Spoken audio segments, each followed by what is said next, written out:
Πάλι εδώ είμαστε, παιδιά.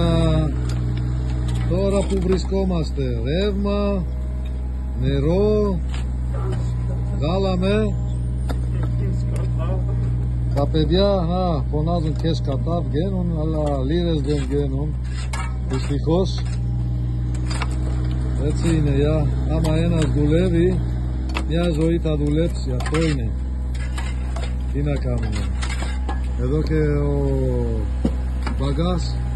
μπαγκατζής, μπαγκατόρας. Πες το, γεια σου ρε μπαγκατόρα! Γεια σου! Αυτός είναι όχι μόνο μπαγκατόρας, αυτός είναι, δεν ξέρω τι να πω, είναι κάτι άλλο. Ακόμα δεν σκέφτηκα τι να ονομάσω. Με τόσο σβέρτα που κάνει, τέτοιες κινήσεις που κάνει. Και εκεί ο ιδιοκτήτης βλάκας που βγαίνει. Ναι, κάτι πρέπει να λέμε, ναι.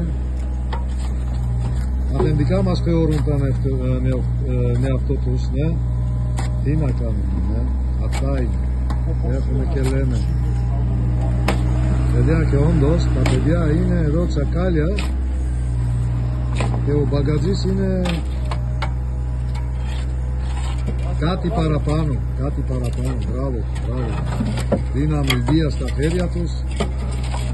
Τώρα τα παιδιά κάνουμε αυτές τις δουλειές και πάλι συνεχίζουμε και πάλι αποτέλεσμα μετά να βγάλω και θα δείτε. Έτσι. Τσακάλια, δέστε. Αυτά να ψάχνεις δεν βρίσκεις τέτοια παιδιά. Το έχω.